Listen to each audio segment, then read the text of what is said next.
Welcome to the Adventures in Alchemy podcast, where we share tips, techniques, and true stories to support you in using the law of attraction and alchemy to create magic and live the life of your dreams. Here's your host, the founder of dailyalchemy.com, Michelle Martin Dobbins. So I'm going to be excited to say Papa Hood is in the house. I just thought that would be a fun way to introduce you. This is Papa Hood from Papa Hood's Sorcery. So I'm going to ask you a question and let you start talking and see if they can see you. That may work the best. So you run Papa Hood's Sorcery. Just give us a little rundown on what you do, because you're basically a professional sorcerer. Or is that, what kind of title would you go by? No, I feel that's pretty accurate. I use the term sorcerer versus, something like wizard or witch, because I feel like sorcery is probably the most accurate and yet non-laughable term for what I do. But we do everything there from, ritual kits with poppets and candles and, ribbons and shiny things, to attunements and oils and services, things like that. Really, it's a group effort. I'm kind of the public face of and driving force behind it, but I've got so many people to support what I do that I can't say I anymore. Mm-hmm. Very cool, because I did notice you run a Facebook group, and hopefully we're live in there because it's a really great Facebook group, The Thorny Path. And so you have a lot of admins in there. Are a lot of those people that you work with? And they are actually. So my admin team at the Thorny Path and my Papa Hood Sorcery support group are basically the same people. You've got, me, obviously, my fiance / might as well be wife, Samantha, who carries the brunt of the force and gets most of my frustration because she lives with me. Charles, we more or less started Papa Hood Sorcery together. He helped me with my web design and getting everything set up, and then he kind of, just hired on doing work there, and he branched off into his own site. So he does his own work, but we also collaborate from time to time. And then there's his wife, Helen, who came in, I believe, before he moved into his new site. So she helped us with a bit of stuff with Papa Hood Sorcery, and now she works with him over at the Rose Quartz Labyrinth. So, they have their own thing, we have our own thing, but we collaborate for each other quite frequently. And then, I've got a number of students and fans, supporters, things like that are spread across Facebook and Twitter, Reddit, etc. That kind of, they don't help me in any official capacity, but just having people out there that spread the word is pretty helpful, Yeah, well, just so I don't forget about this, but if anybody's interested in magic at all, I think that what you've got there in that group is just really nice, because I've been in a lot of Facebook groups, and a lot of them, there are either like crickets, not a whole lot of activity, or a lot of backbiting and just, drama. Yeah. And it's like the container or the energy in there is just really nice, because it seems like for the most part, everybody's just very supportive and helpful and jumping on there to give suggestions and help people out. And I really like it. Thank you. Yeah. That's kind of what we wanted to cultivate. It was hard. It's hard to get it to the point where everybody interacts, but I kind of feel like we're there, You are. Yeah, you definitely are. Well, there used to be days where the only person that posted for weeks was either me or Charles. And now I can walk away from the group and come back, and there's posts and comments and activity. And it just, I like to take a bit of pride in creating an atmosphere where people of all practices can come together. And even when they disagree, they do so civilly. We don't have many of the problems a lot of the bigger groups have, because we get along. It's in our rules to be respectful, Yeah, which is really great. But a lot of them have that rule, and it still doesn't happen. So it's really nice that you guys have cultivated that atmosphere in there. But I guess I want to switch paths and kind of go. I just was talking to you briefly about how you started on this path at age 12. So can you share a little bit about what got you onto the spiritual occult path and kind of how you've evolved? Yeah, honestly, it was just pure curiosity. Like I said, I started when I was 12, but I didn't really seek it out. I actually made a comment in front of my mother how cool it would be if magic was a thing that was real. And this was in like September, I think. I didn't think anything about it until Christmas. I opened up, my first spell books that she got me, and they're simple spell books, but they're things that I still have on my shelf in there.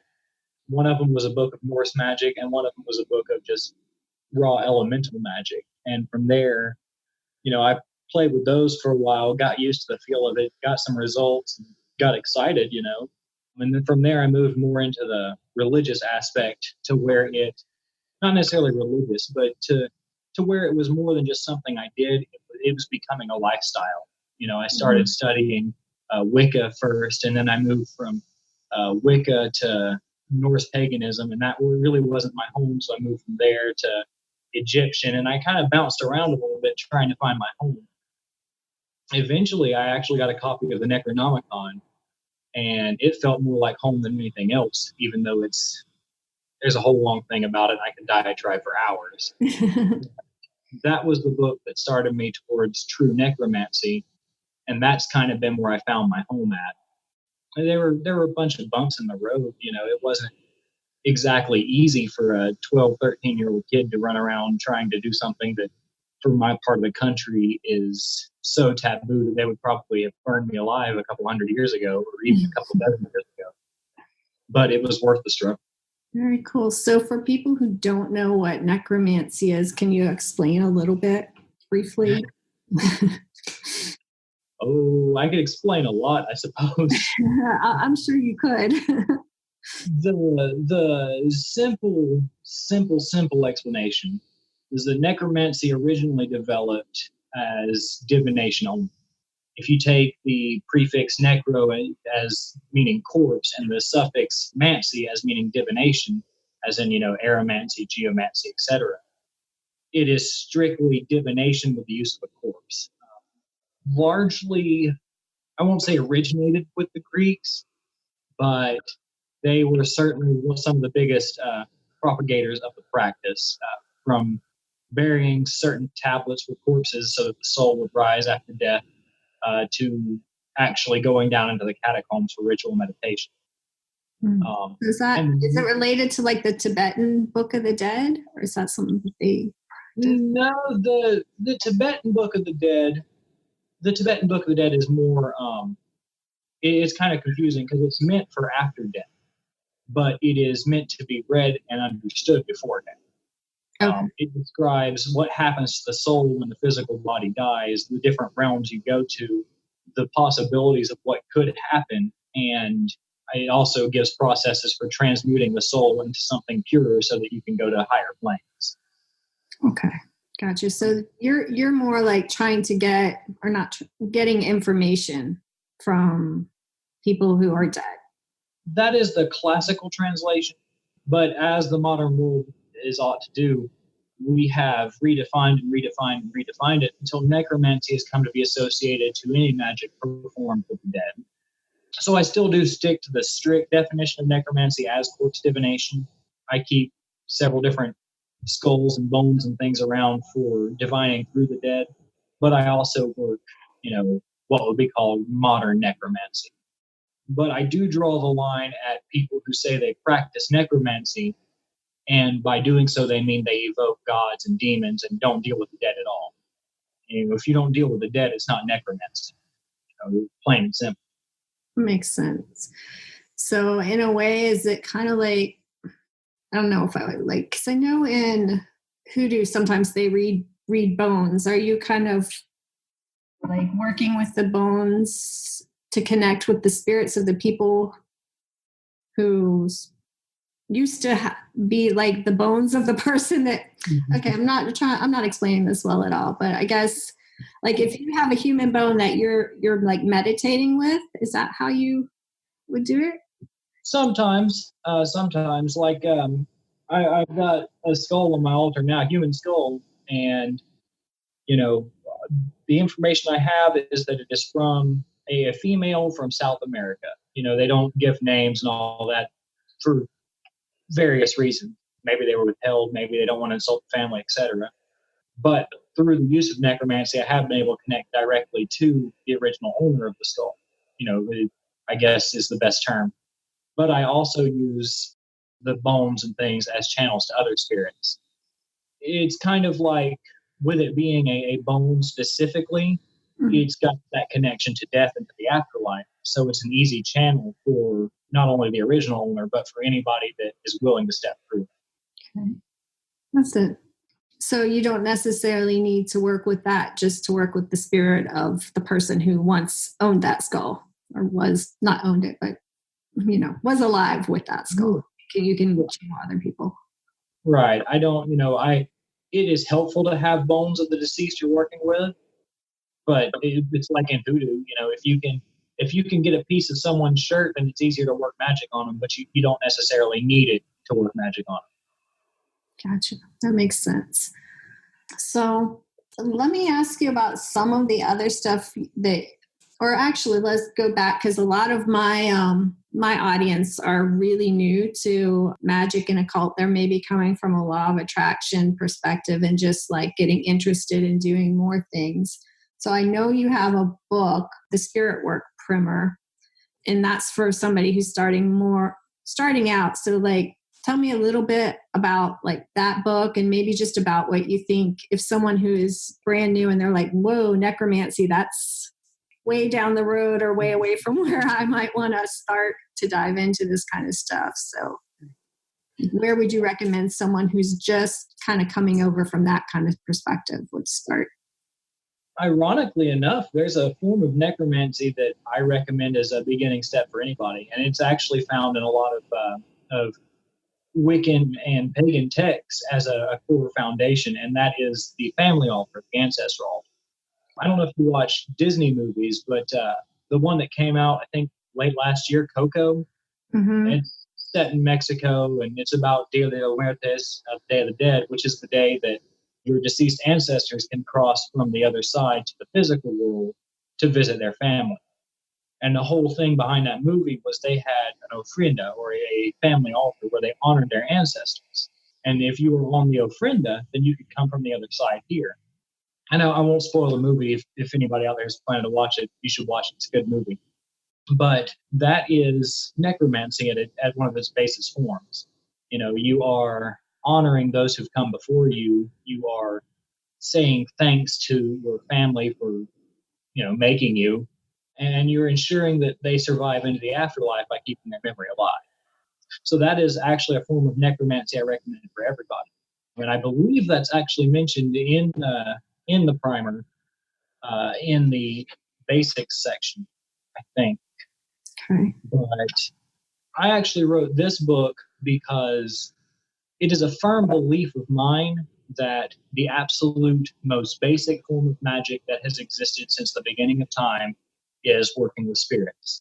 And in every form, from prayer to possession, invocation, to offerings, everything that magic originated in deals with spirits. So to me, if you can build a firm foundation with spirits and learning how to invoke, evoke, give them homes, let them take possession, things like that, then you can work any form of magic you want, because it all grows out of that. And there are some people who would argue with me and say, oh no, Qigong is, the oldest form of magic because it deals with energy work. And they may be right. Specifically going through carbon dating per se, energy work may be older than spirit work. I personally believe they were birthed at the same time, but I don't know. I kind of feel like spirit work was probably the first thing.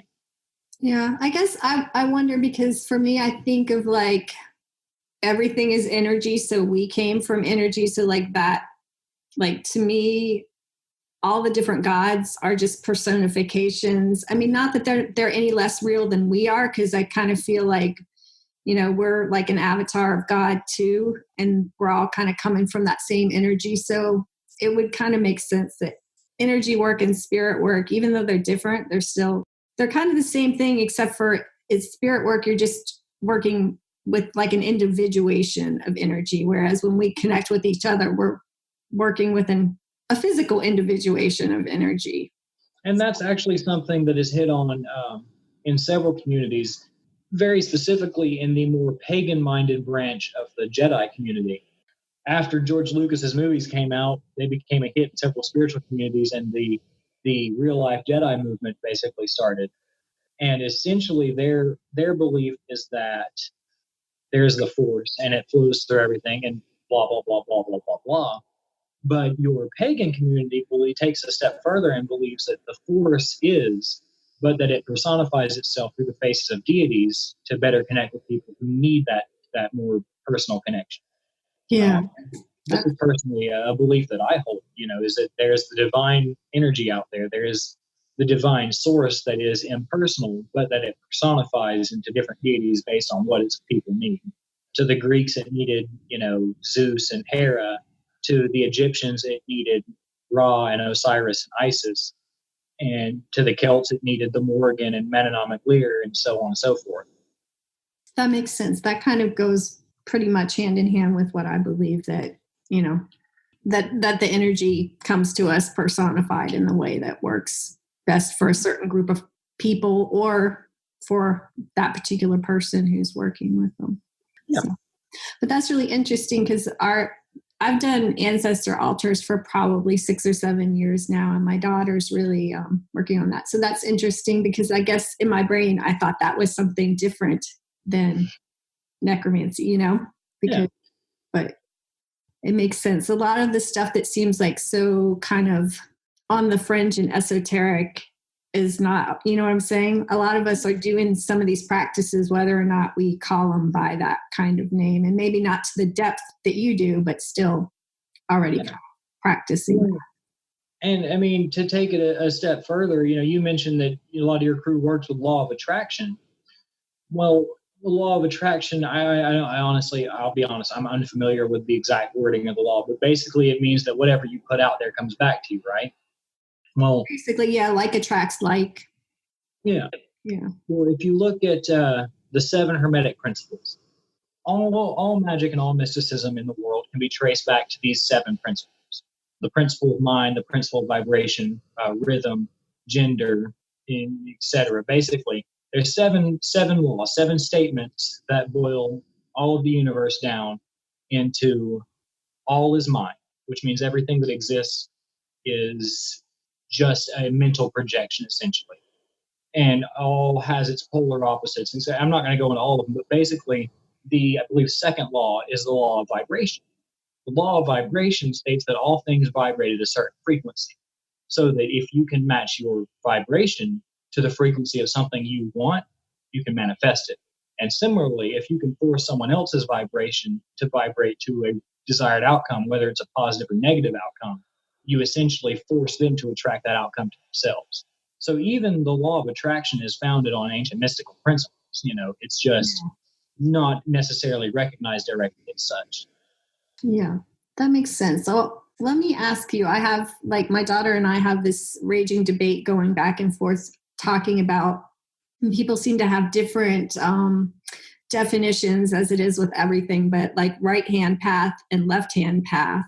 Because a lot of people were kind of like the left-hand path is like the scary evil path, and the right-hand path is the light and love path. But to me, it was like the left-hand path is like anybody who's doing anything in the world to make an impact, maybe energy-wise. But instead of, in the right-hand path is just I may just pray and meditate with no outcome desired on my part, more like the Buddhist, letting all go of desires. And so in that way, I feel like, almost all of us would be on the quote left-hand path. I don't know. Have you heard people throw around that terminology? And I've heard left hand, right hand. I've even heard middle hand path. And when you look at my definition of the paths, middle hand makes no sense. I'm guilty of that one. I used to throw that one around because I had wrong beliefs. But I've actually pretty much preached about false dichotomies. So, everyone equates right hand to good, to light, to purity, and left hand to evil, darkness, and corruption. But these aren't the case. These are all their own separate polarities. So good and evil exist over here, and right hand and left hand exist over here. You can be the wickedest person on the face of the earth and still be right hand path. In fact, I know some people that. But the way I define it in simplest, most broad strokes I can is it's your view of where God is. If you believe that God is some external force that is separate from humanity and that you need to seek the face of this God to bring blessing and change and etc., you're right hand. If you believe that God is within all of us and that you have the power and authority to inflict change yourself, you're left hand. The reason being is that your right hand path is typically found as being those that go through the priesthood. They are the ones that, make offerings and light candles and invoke whatever deity it is they're working with to inflict change. Whether it's the Morrigan or Hades or Lucifer, whoever, you are bowing down and saying, I'm putting this in your hands, please take care of it. Whereas your left-hand path will approach the gods and say, hey, look, I need your help, but we're still equals, essentially. And, I've argued this point for years and years, but I can't change everyone's mind on that. It's just not going to happen. So some people are going to disagree with me. And there are some people out there who proclaim to be left-hand path, and then their entire magic book is how to bow down to this demon and ask them to do something for you. So I guess ultimately it comes down to your personal definition, but my personal definition is that your left-hand path are those that believe that they are essentially on the same level as gods, and your right hand are those that believe that God is something to be worshipped. That makes sense. I like those definitions. Yeah. You just hear so many different, I guess it's just like anything, like the word witch, there's so many different definitions for that. And like so many people have a different perspective on what that means. And so many, I don't know. It seems like it's a lot in the occult world that different people are saying the same words and talking about totally different things. Yeah. We're talking about the same thing and using different words.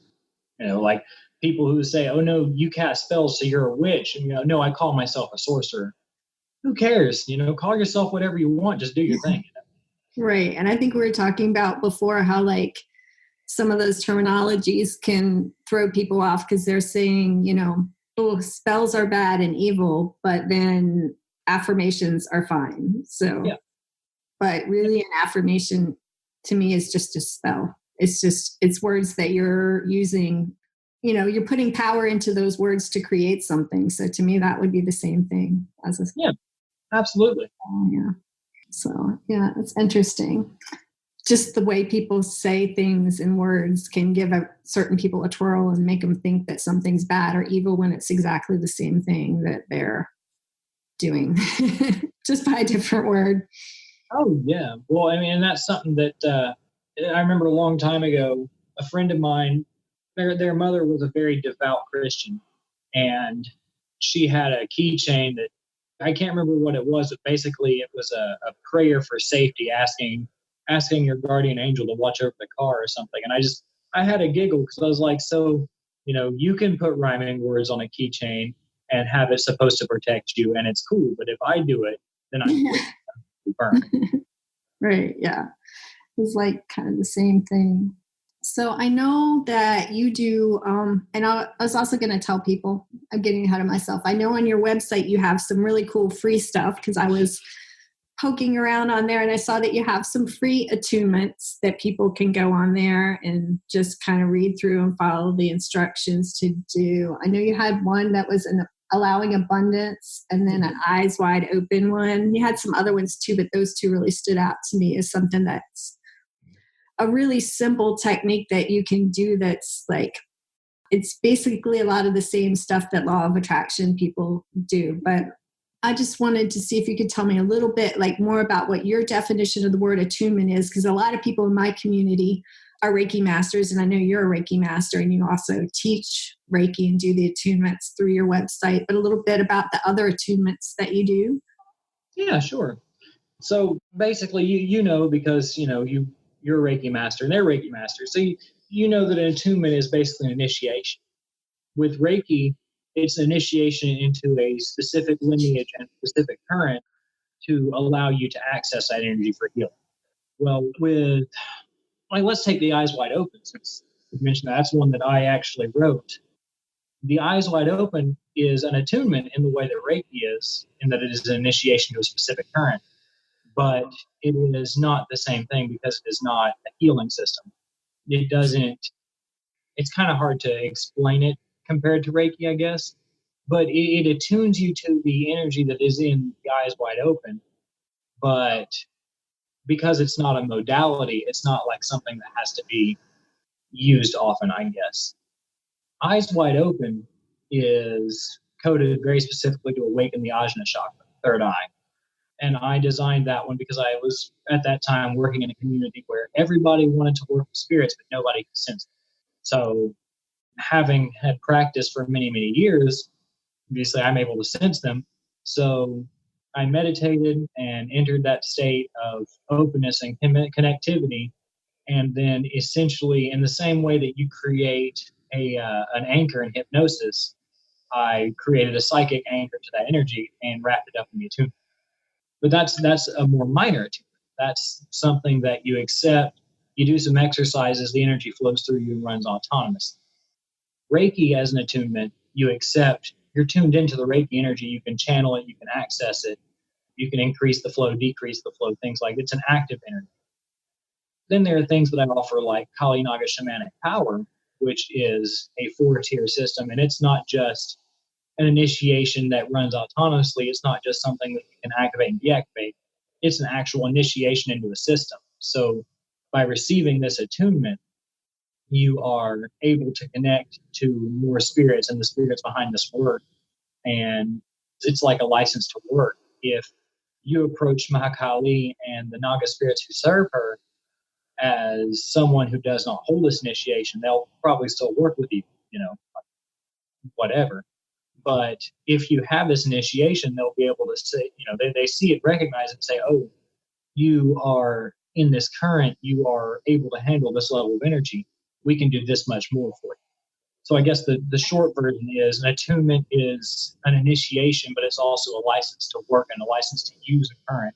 And at certain things, it's also a license to be able to give that current to others. Okay, that makes sense. So very similar to Reiki, but not all of them are systems. Some of them are just opening you up to a certain current of energy. Yeah, it's tuning your system in and upgrading your system to be able to use an energy you couldn't use previously, I guess is probably a better way for me to word that. It's like saying, okay, well, you have a flip phone. Here's a smartphone for you to use too, so you can get on the internet. Okay, yeah, that makes sense. And it's kind of, to me, like with Reiki, a lot of people can do hands-on energy healing just, naturally. But once they've been attuned to Reiki, then they have like a whole different charge of energy to use because they're able to tap into that. Absolutely. And Reiki works so well for so many people because it's very specifically not something that comes out of you. It's just something that comes through you. But some people, like natural energy healers, some are very comfortable with this and some are not. And for them, I recommend something more like Kundalini. Kundalini comes out of you. It comes from within you, but it's Kundalini energy. So it's more of a warm energy that's flowing through you. And then there's things like Seishim. Seishim is very similar to Reiki. In fact, you have to be Reiki attuned before you use it. But instead of coming from the divine source, it's more chthonic. It comes more from the earth. So, there's a variety of systems. If, Reiki isn't your thing, maybe Seishim or Kundalini. Okay, that's interesting. I need to learn more about Seishim because I'm really interested. I don't know if it's just because I'm a Virgo or whatnot, but I've always been really interested in the earth energies, and I'd like to do, kind of those meditations where you're connecting with land, connecting with the earth. So that seems like that would be a really interesting. Oh, yeah. It's definitely fun. My personal favorite is Kundalini, simply because, Kundalini has, I believe, 8 levels. I'm attuned to 5. I have to wait a certain time period before I can move higher than that. But Kundalini or Jitumo, as you might have heard of it, is, you've got Respa, which is the first level, then you've got High Respa, Personal Master, and then Vajra Master. And those are your first 4 levels. At Vajra Master, you can give initiation, you can do all this. But then it moves up. The 5th level is called the White Mahakala level. White Mahakala is a deity from Tibetan lore who is a deity of wealth. And there's a whole story behind him.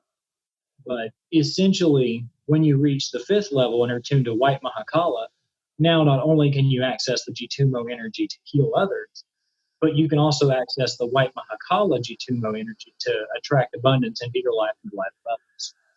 And also above Vajra Master, you can be attuned to certain etheric tools and weapons so that you don't have to actually have this $10,000 battle axe that is attuned to certain spiritual energies to banish demons.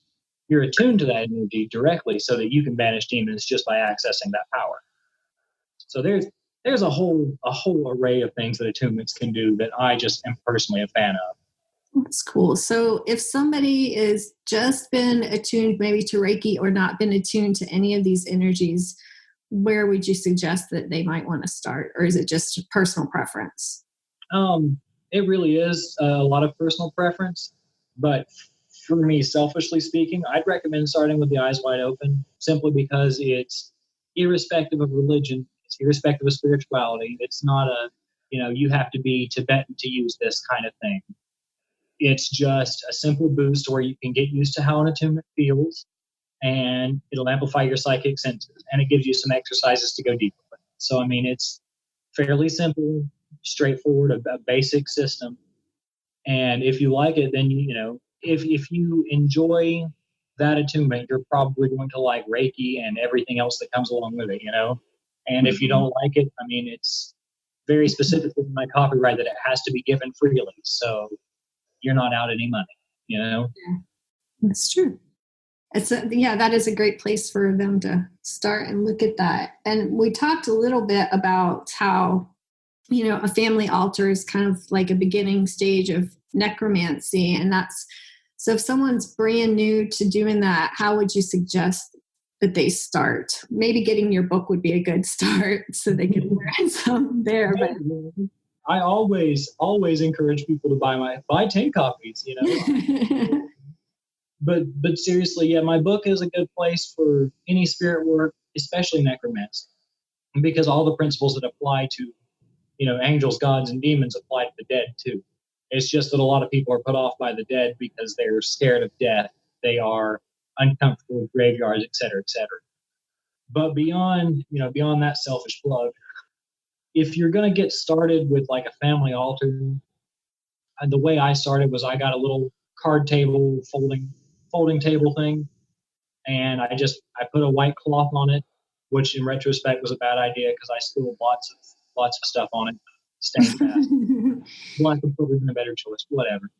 And I got pictures of my family. I started with who I could, my parents. They're not dead, but it's a family altar. It's not necessarily a dead altar, so you can honor the living on a family altar, no problem. I started with them, added my grandparents, went to my great-grandparents, and then I started on Ancestry.com, and I started tracing my family line and getting what pictures I could from that. So I basically gathered up all the pictures I could, arrayed them on the altar, and I left a space in the front and in the middle where I could lay out flowers and food, drinks, candles. I tried to aim for what, like my grandpa, I knew him, and I knew one of his favorite things in the world was ice cream. That's where I get it from. I'd set out a bowl of vanilla ice cream and a shot of bourbon, things like that. But if you can't get what they like, if you don't know what they like, go from the heart, do what feels right. But lay out some offerings. And essentially, you're wanting to thank your family. Because if you think about it, you can summon a demon and he say, no, I'm not going to help you.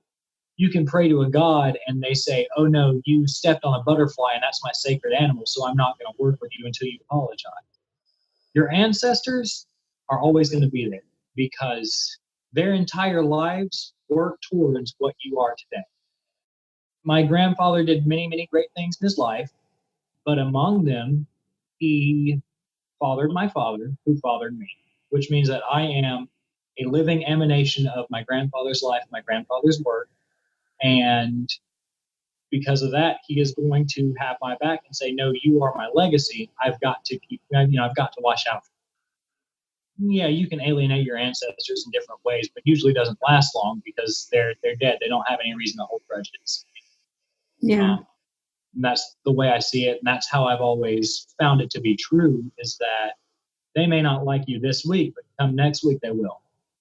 Yeah, I've always kind of felt too, like when you, like if you work on something and you heal something within yourself, that you're kind of healing it like back through your family line, and you're healing it forward through your family line too. And because it seems like a lot of these, I don't know for sure if it's like these patterns of vibration, they continue down generationally. And so if you take the time to like heal that, I feel like, even though they say you don't really, you can't change the past, I feel in a way that maybe you can a little bit. I don't know, but I definitely feel like that energy goes back to them too. So it's kind of like when you're doing it for yourself, you're doing it for your ancestors too. And then, yeah, I guess you can just take it all the way out to the energy that we came from. So, yeah, I agree. And that's actually, there's a very specific type of necromancy. It's called amatory necromancy, where you work very specifically with the spirits of the ancestors, usually yours, but someone in my position, might do it for a client. But you work not only with the person directly or with yourself, but also with their ancestors and even to some extent to their descendants, in order to take a look and say, okay, well, your family has a history of heart disease and it's echoed down into you. So if we can work with you and fix whatever it is in your energy and in their energy to repair that damage, we repair it for the future generations. Same for emotional trauma, mental trauma, things like tendencies, like my family has a tendency towards alcoholism, which is very specifically why I don't drink often. In fact, I almost exclusively drink when it's for the purposes of ritual, because I have very actively performed magic and meditation and path working towards breaking that in myself and healing the damages caused backwards from my family. Yeah. It's really cool how, obviously we're linked to our ancestors, but I do think that when you've done work like that, you start to where you can actually feel the healing that you've done for them. And then you know that you're healing it for your future generations too. Oh, yeah. Yeah, that's super cool. So I know I asked you about the attunements. What other types of services do you do for people on your website? As far as the listing goes, I only offer one form of service, which is through necromancy, because everything I do is stronger with necromancy. It just is. But through necromancy, we can do healing, we can do empowerment, opening, avenues of opportunity, things like that. Really all sorts of things. I found the dead work best for gathering wealth. Maybe that's because of their ties. Necromancy was originally formed to find hidden treasure and to find things that have left behind the living can have. So maybe that's why they work better for wealth. I don't know. But yeah, I do all sorts of work. I've taken a number of custom requests. I think, though, my personal favorite thing has always been to just take a very general approach to things. Someone comes to me with a problem, say they financial stress or love life problems, things like that. I usually opt for what I call a road opening ritual. And that is designed to basically take a look at your life and say, okay, well, you're trying to seek love, but my reading is telling me that you have a blockage there. Let's open up the blockage, open the avenue, and basically allow success to flow in your life. Because I find when you do something generalized like that, like a road opener, usually it doesn't only improve the thing that you're wondering about, but it improves your health, your finances, everything all in one shot. Because we don't focus on one thing, we focus on opening everything to success. This actually looks into the Hermetic principle of rhythm, which basically is everything has a backwards and forward swing. So the way I've always explained it is that I don't have a pendulum in my hand per se, but if you have a pendulum, it swings back and forth. So if one side of the pendulum swing is negative and one side is positive, then it is our job as magicians to take the pendulum and move the center point closer to positive, so that even on the middle of the swing, you're still in good health and good opportunity. Mm-hmm. Which is what I do with the road opener, is I try to move that center point closer to positive outcomes. I like that. That's a good way to explain it. It makes sense, because there's always going to be that back and forth swing. But yeah, if you can move the center point. I know we were talking before that you started really young on this path. And so I was curious as to, like, when was that point? You know, your mom bought you the Book of Spells. When was that point when you're like, oh, I did something and I actually got a result. I made something happen. Like, do you have one of those as like your first experiences where you knew that you created the outcome? I actually do. You know, I worked a number of spells for, you know, raising power and manifesting things and all this. And I had some small movement. I had my most success with spirit communication, actually, which I guess could be foreshadowing my path into necromancy. But the first real thing that I got movement on was a curse, actually. And I put a blurb about this in my Hellfire book. But essentially, there was somebody at my school at the time, I think I was 13 or 14. And this person was not awful, per se, but this person's group of friends was awful. Their group of friends and my group of friends were always at odds. We were hiding each other's shoes in garbage cans and, you know, all the other sorts of things you do when you're in middle school. Except that I happened to be the only person who knew anything about mysticism, because we're in the South. I'm in South Georgia right now. I grew up in North Florida. We are in the deep South, which means that if anybody around here had even found such a book at my age, their parents probably would have locked them in the basement and started throwing holy water at them.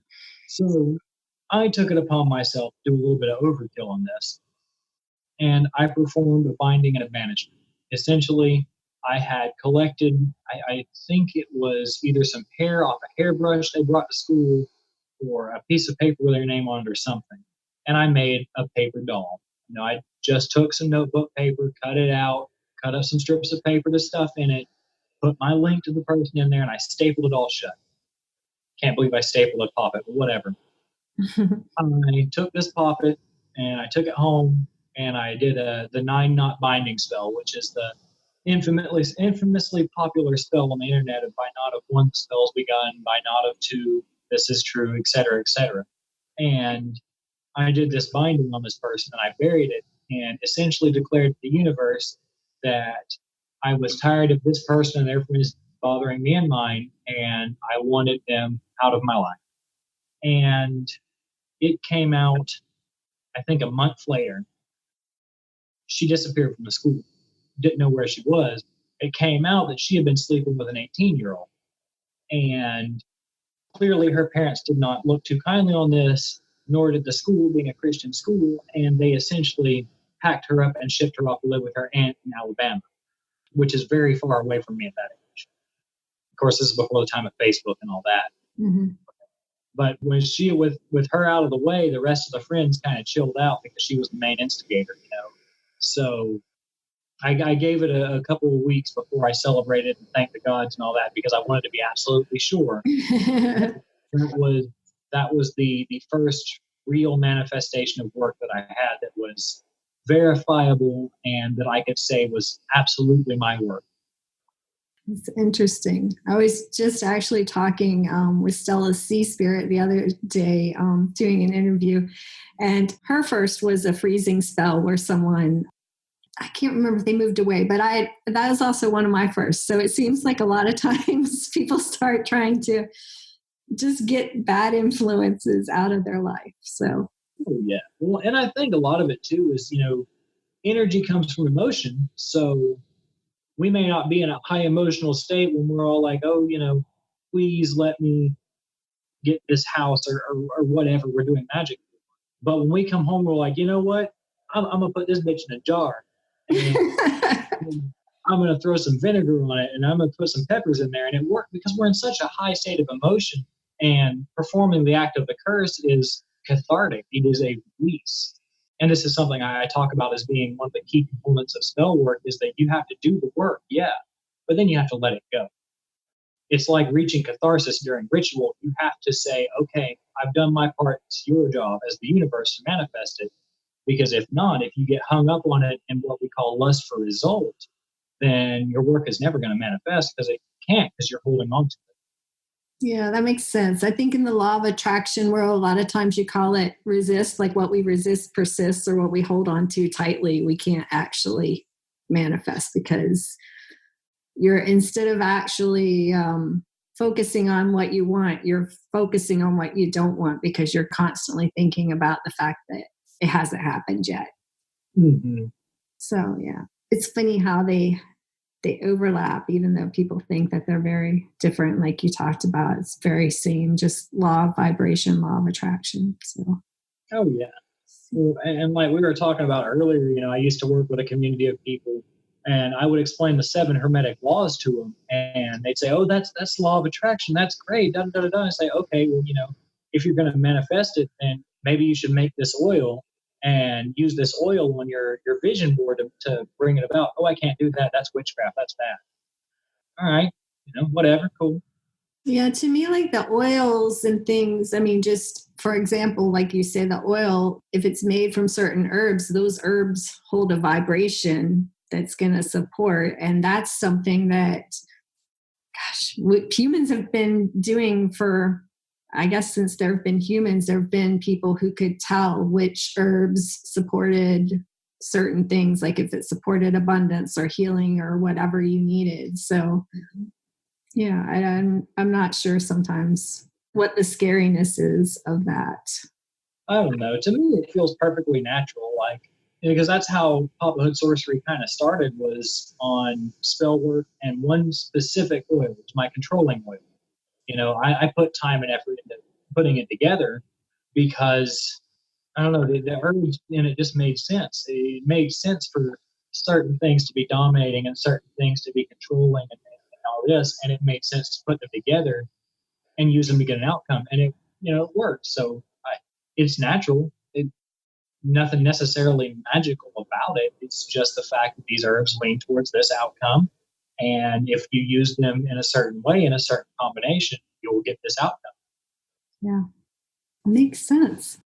Well, I've had you here for almost an hour, so I guess I should probably start wrapping up. But I'm going to put a link here to your book so that people can find that, and a link to your website. Where else can they find you to learn more about you? Yeah, my website is a good place to start. The book is pretty good. The Thorny Path is my group is a personal favorite of mine, because that's a place that I pop into quite frequently. I pull my phone out, check what's going on there. If there's a post, comment, whatever, I can interact. So that's probably the most direct way. And of course, I think I can probably put a link to that too on there. But, if you want to, there's that one. There's my Facebook pages. I've got, Pappahood Sorcery has a page, and then I've got Nagluki Shivana has a page specifically for my authoring work and my Tibetan work, although they kind of overlap for the most part. Yeah, and they can find, I know your books, one book is on Amazon, and then they can also find them on your website too, right under, I think it's under Sorcery, under books. Right now I only have the Spirit Work Primer that's on Amazon. Hellfire, I am aiming, hoping, and praying for release by the end of July, because it was supposed to be out in January, but I still have pre-orders available on the site. The other books I'm working on, I think I only have the link for one other pre-order of The Skull and the Serpent, is my Tibetan workbook, and that one is going to be started probably before Hellfire even begins distribution. But everything that's available on Amazon will also be available through my site. And I honestly prefer people go through my site, because I get a bigger cut of the paycheck. That's what else. Yeah, makes sense. Okay, well, I'm going to put the link to all that. And thank you so much for taking time out of your day. I know you have a lot going on over at Pappahood Sorcery. And it was really interesting to talk to you. And I learned a lot. So I'm sure a lot of other people that listen in will learn a lot too. No problem at all. I was so happy to be here. Yeah, thank you so much, and have a good day. I'll You too. see you out in the interwebs. Well, I'm in the Thorny Path group, and I'm learning a lot from it. So I'm sure I'll see you in there too. Certainly. I mean, I do live streams in there fairly frequently. So, if you or your viewers have specific questions, feel free to drop them in there. I know we probably couldn't cover half of what some people are curious about today, but if they join up in there and make a post, me or my admins or somebody will be able to answer it. Yeah, that's true. And I've been in there, and you do have quite a collection of live streams on a bunch of different topics in there. So that's a great place too for them to start and just kind of go through and watch those. Yeah, absolutely. All right. Well, thank you so much. And I'll see you in the Thorny Path. Sure. All right. Bye-bye. Bye. Would you like some help creating more magic in your life? I've got a ton of freebies and goodies for you. They're all tucked away inside my magical freebie vault. You can get free access, though. You just have to go to www.dailyalchemy.com/magical-freebie-vault.